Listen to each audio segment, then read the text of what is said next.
2008년 첫 수요 예배, 첫 스타트를, 첫 테이프를 함께 끊게 되신 여러분들을 주님의 이름으로 축복합니다. 옆에 계신 여러분들과 함께 이렇게 인사합시다.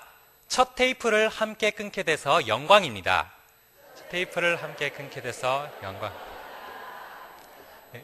저도 영광입니다. 오늘 간단히 제 소개를 하면서 설교를 들어가려고 합니다. 저는 지금 신용산교회 고등부 전도사로 부임하기 전에 다른 교회에서 영아부 전도사로 섬기다가 왔습니다. 오늘 이 영아부 전도사로 섬기다가 생겼던 일 한 가지를 여러분들과 함께 나누면서 설교를 들어가려고 합니다. 우리 신용산교회에도 영아부가 있는데요. 영아부가 몇 살부터 몇 살까지인지 아시죠? 0세부터 4세까지입니다. 그런데 이 아기들이 워낙에 어리다 보니까 이 아기들에게 말씀을 이해시킨다는 게 쉽지가 않아서 때로는 마음이 힘들 때가 꽤 있었습니다.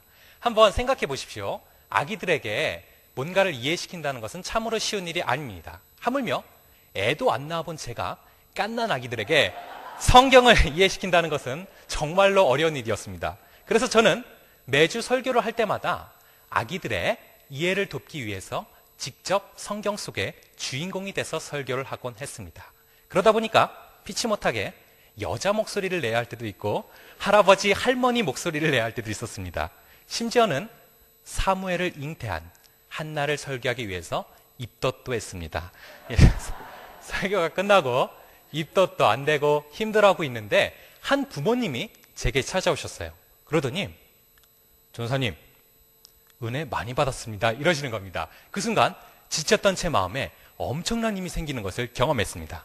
제가 지금 이 자리에서 이 말씀을 드리는 이유는 설교가 끝나고 여러분들에게 은혜 많이 받았습니다. 이 말을 해달라는 게 절대로 아닙니다. 그런 의도가 아니고요.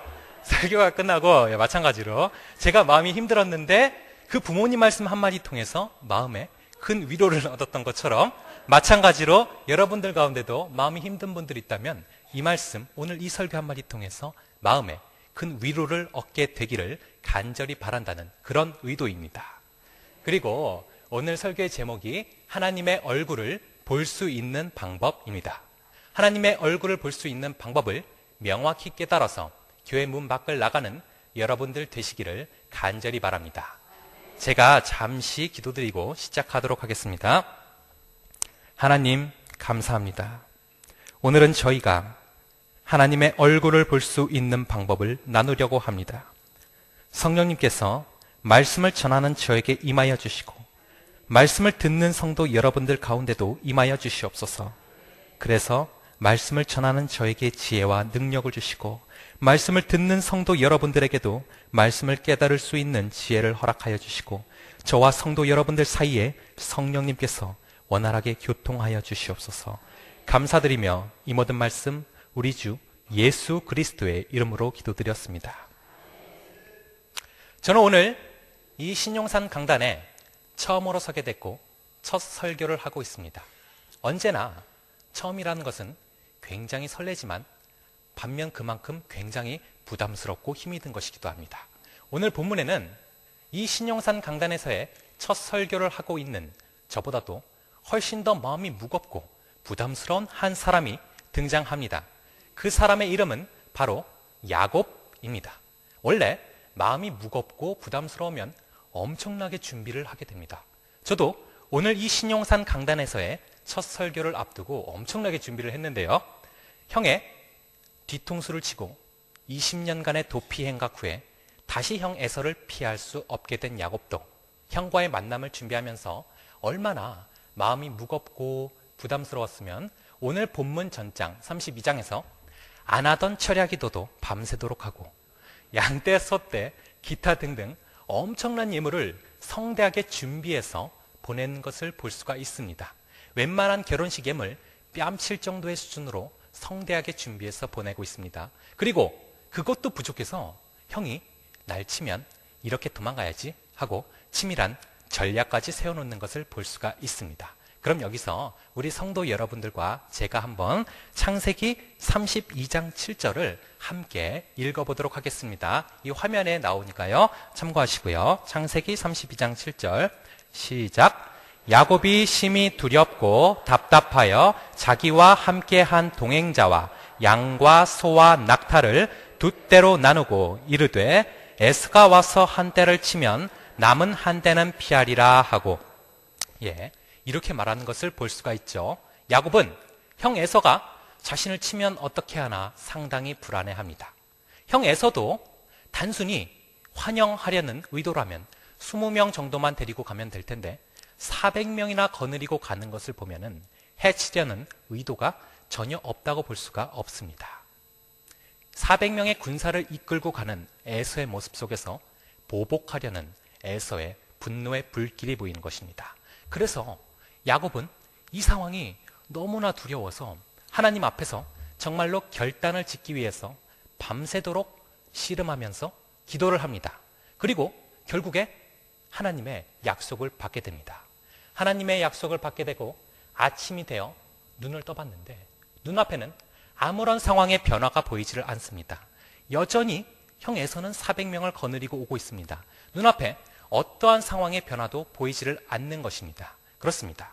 이렇게 삭막한 분위기가 연출이 되고 있습니다. 여기서 우리는 한 가지 진리를 발견하고 넘어가야 합니다. 우리가 하나님의 비전을 받았다고 혹은 하나님의 약속을 받았다고 눈앞에 어떠한 상황이 변화되는 것을 기대할 때에는 실망할 때가 한두 번이 아닙니다. 눈앞에는 어떠한 상황의 변화가 없습니다. 똑같은 상황이 나를 맞이하고 있습니다. 그런데 근본적인 면에서 변한 게 한 가지 있습니다. 바로 속사람이 변합니다. 야곱의 속사람이 변하고 에서의 속사람이 변합니다. 진짜 중요한 변함을 하나님께서 허락하시는 것입니다.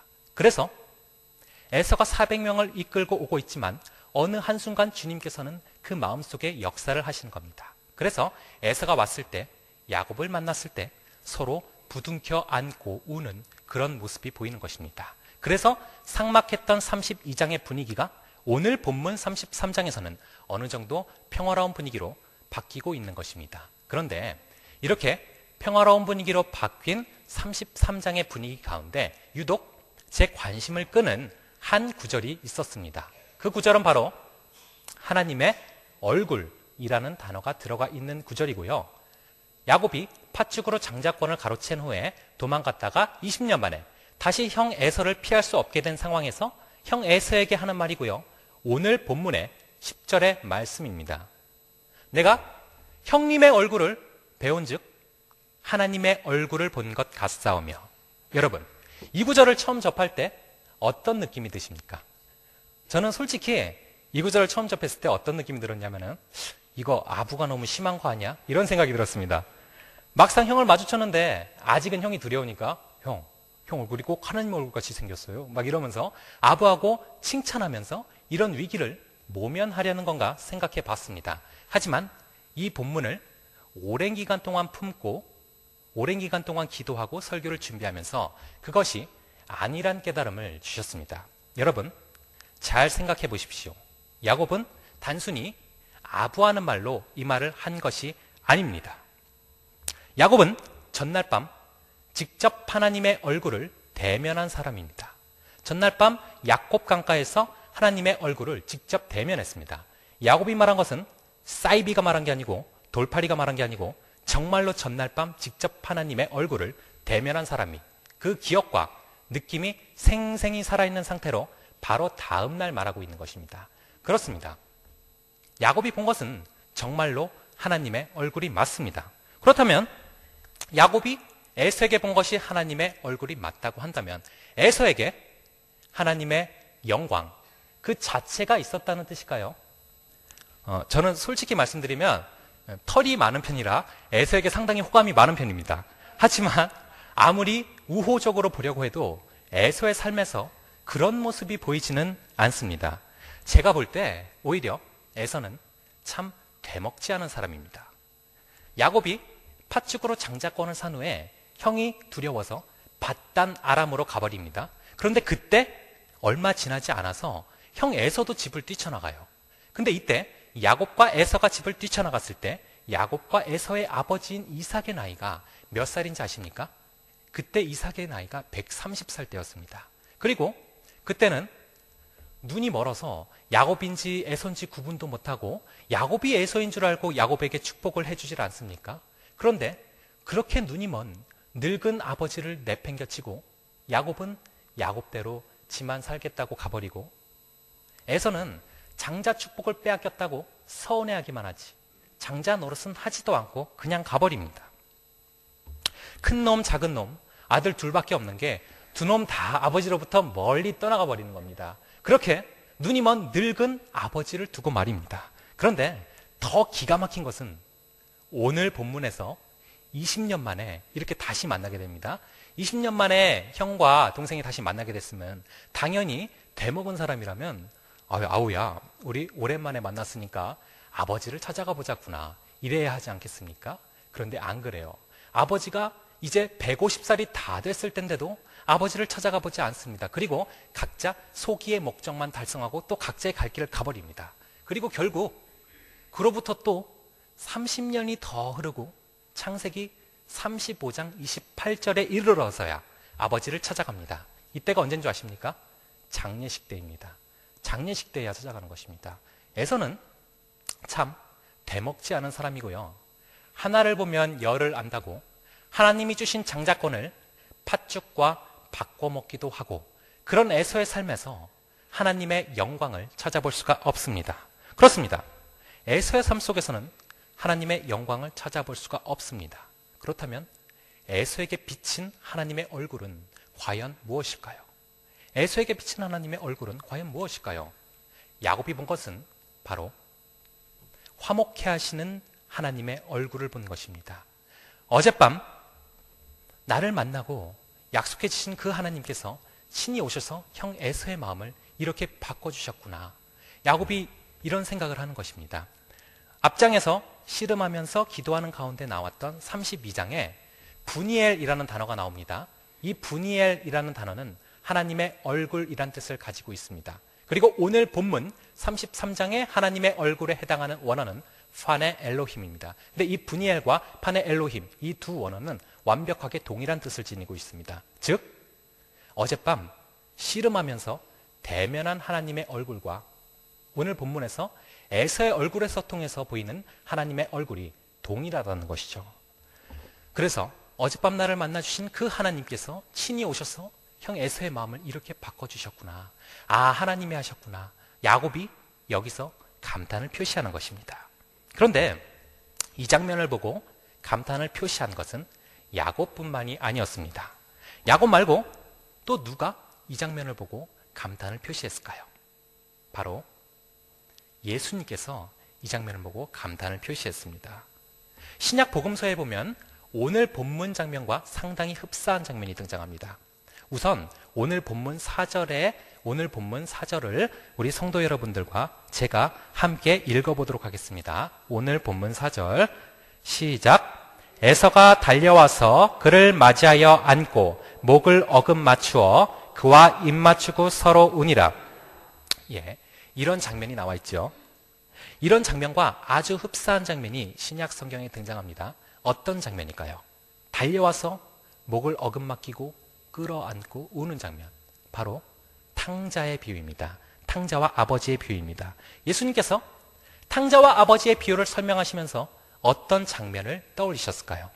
바로 오늘 본문 이 장면을 떠올리신 것입니다. 성경의 여러 번역본들 가운데는 70인경이라는 성경이 있습니다. 이 70인경은 예수님이 활동하시던 그 당시에 이미 읽혀지고 있던 성경이고요. 구약입니다.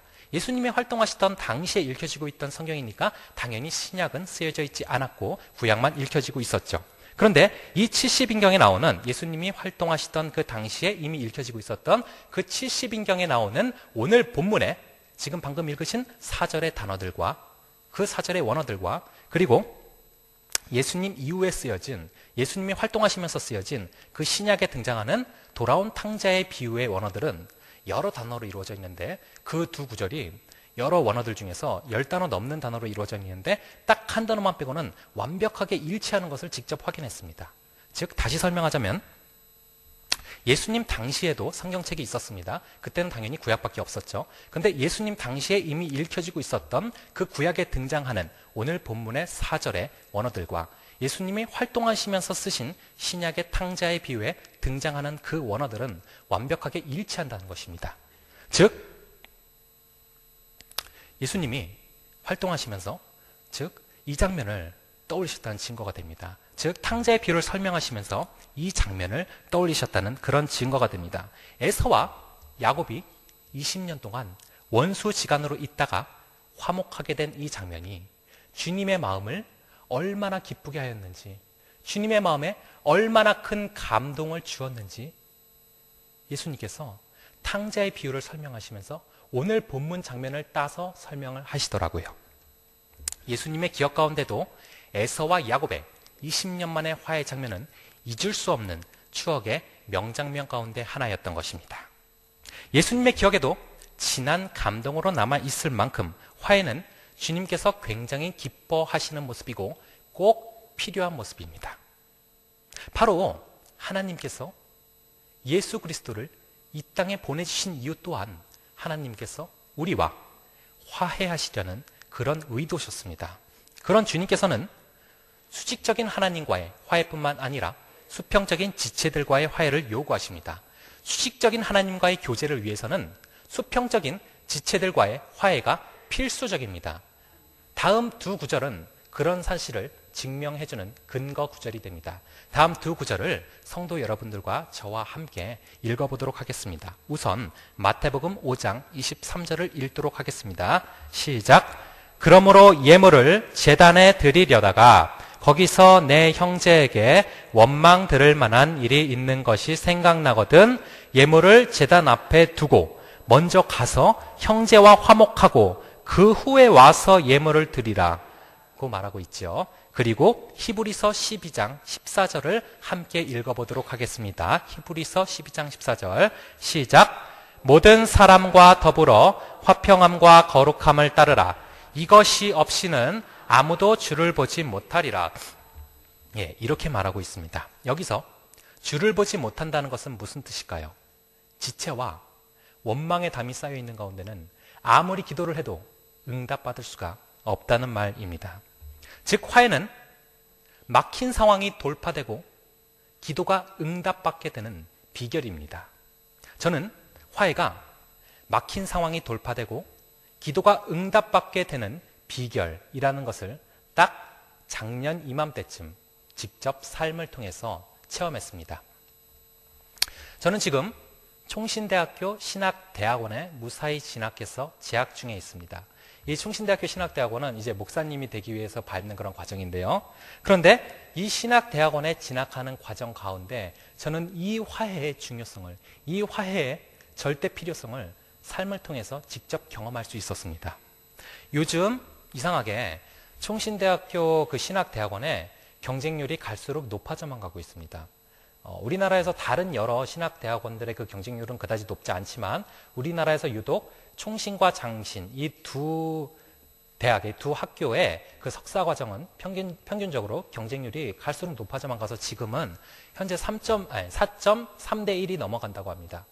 그래가지고 그 신학대학원에 입학하기 위해서 재수, 삼수 혹은 장수를 하는 학생들도 꽤 생기고 있고요. 그리고 심지어는 서울대나 연고대를 졸업한 학생들도 1년을 준비했는데 이 시험에서 떨어지는 그런 사태가 벌어진다고 하기도 합니다. 주변에 제 친구 가운데도 연대를 졸업한 우수한 학생인데 이 신학대학원 준비하고 시험을 봤다가 떨어진 학생이 실제로 있습니다. 하지만 저는 동대학원의 대학교를 나왔습니다. 즉 총신대학원에서 운영하고 있는 총신대학교를 나왔기 때문에 그렇게 실력이 좋지가 않아도 총신대학원을 무시험으로 진학할 수 있는 그런 특혜가 있었습니다. 그래서 저는 그런 동대학원의 특혜가 있었기 때문에 어렵다는 신학대학원에 대한 그 시험에 대한 부담감을 굳이 갖지 않고 4년의 대학 과정을 보냈습니다. 왜냐하면 어느 정도의 학점만 확보가 되면은 즉 실력이 없어도 즉 시험을 보지 않아도 그 4년의 총신대학교를 다닌 그 경력이 인정이 되어서 무시험으로 신학대학원에 진학을 할 수가 있었기 때문입니다. 그래서 결국 2006년도 11월, 즉 4학년이 끝나갈 무렵에 예정대로 무리 없이 신학대학원에 무시험으로 합격을 했습니다. 그리고 그 후 몇 주 뒤에 치러진 신학대학원 입시시험도 끝이 났고 모든 것이 종료가 됐습니다. 그런데 이미 다 합격했다고 생각했던 그 상황 가운데 제가 상상도 할 수 없었던 아찔한 일이 발생했습니다. 12월 말에 학교에서 전화가 한 통 왔어요. 그래서 받았더니 제가 등록금을 내지 않아서 합격이 취소가 됐다는 그런 전화였습니다. 제가 전에 섬겼던 교회에서 그 전액 장학금을 대주셨는데요. 제가 합격한 후 받게 된 등록금 고지서를 분명히 교회 간사님께 직접 갖다 드리면서 간사님 이때까지 제출해 주셔야 됩니다 하고 말씀을 드렸는데 간사님께서 깜빡하고 등록금을 납입 기한까지 내지를 않으셔서 합격이 취소가 되는 그런 캄캄한 상황이 벌어진 것입니다. 예비 합격자들이 눈에 불을 켜고 대기를 하고 있었기 때문에 제가 납입 기한이 지나는 바로 그 순간 예비 합격자들에게 입학 권한이 넘어갔고 입시 시험은 이미 다 종료되어 있는 그 상황 가운데 갑작스럽게 합격이 취소가 되는 그런 캄캄한 상황이 벌어진 것입니다. 시험도 끝나 있고 아무것도 할 수 없는 그런 상황 가운데 저는 지금 설교하면서 저의 마음을 솔직하게 고백을 하면은 그때 제 심정을 솔직하게 고백하면은 그때 마음속으로 간사님을 엄청 원망했고요.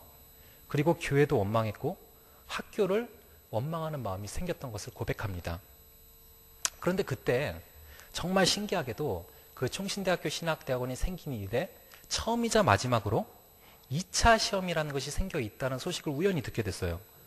이미 시험이 끝나버린 상황이라 영락 없이 예상치도 못했던 재수를 해야만 하는 상황이었고 재수를 한다고 해서 합격이 확실한 것도 아니고요. 시험을 다시 봐야 되기 때문에 그런 상황이었지만 그때 입시가 끝나고 며칠 뒤에 갑자기 교육부에서 인정하는 신학대학원 정원이 40명이 늘어나서 그 늘어난 40명을 그해 다시 시험을 치러서 2차로도 시험을 치러서 그렇게 해서 40명을 뽑는다는 것이었습니다.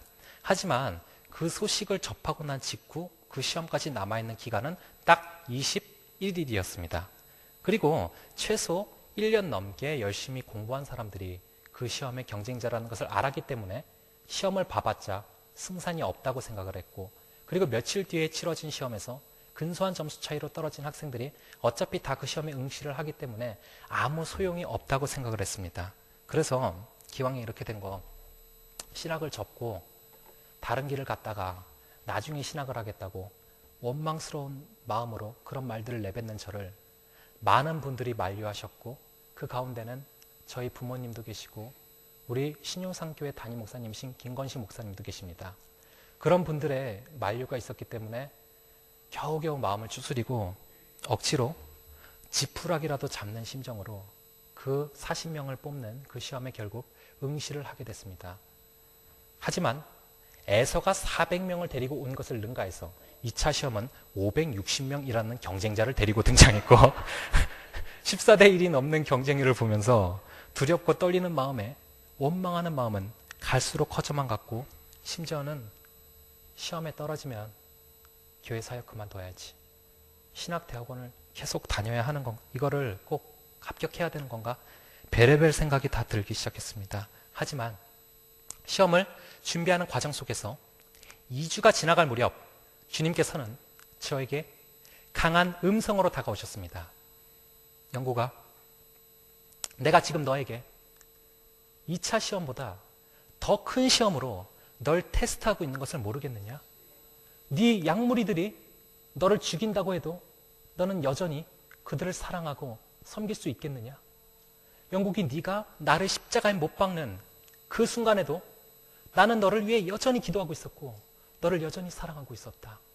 그날 밤 저는 그 음성을 듣고 회개의 눈물을 흘렸고 마음속으로 진정으로 간사님을 용서했고 교회를 용서했고 학교를 용서했습니다. 그리고 시험에 떨어진다고 하더라도 이전보다 더 뜨겁게 그들을 사랑하고 섬기겠노라고 결단했습니다. 그래서 붙었을까요? 떨어졌을까요? 합격을 신기하게 했습니다. 신대원 2차 시험의 합격은 시험보다 더 큰 시험에서 통과됐던 그날 밤 주님께서 이미 합격을 확정시키셨다고 확신합니다. 갑작스럽게 21위를 준비하게 됐고 14대 1이 넘는 경쟁률을 보였던 그 시험을 제 지혜와 능력으로는 도저히 합격할 수 없는 그 시험을, 아니 감당할 수조차 없었던 그 시험을 주님께서 합격시키셨습니다. 그렇습니다. 2차 시험에서 560명이라는 경쟁자는 변함없이 동일했지만 제가 지체들과의 화해를 추구하기 시작했을 때, 간사님과 교회와 학교와의 화해를 추구하기 시작했을 때 시험 가운데 두려움과 떨림으로 대하던 저의 속사람을 시험 가운데 하나님의 얼굴을 볼 수 있는 속사람으로 바꿔주셨습니다. 똑같이 400명을 이끌고 오는 에서라는 상황은 변함없이 동일하지만 우리가 지체들과의 화해를 추구하기 시작할 때 그 상황 가운데 두려움과 떨림으로 대하던 우리의 속사람을 그 상황 가운데 하나님의 얼굴을 볼 수 있는 속사람으로 바꿔주십니다. 야곱은 전날 밤 밤새도록 씨름하고 기도하면서 환도뼈가 다치게 되죠. 그래서 절뚝거리면서 이제는 형 에서가 자신을 쳐도 도망갈 수 있는 가능성조차 완전하게 사라져버렸습니다.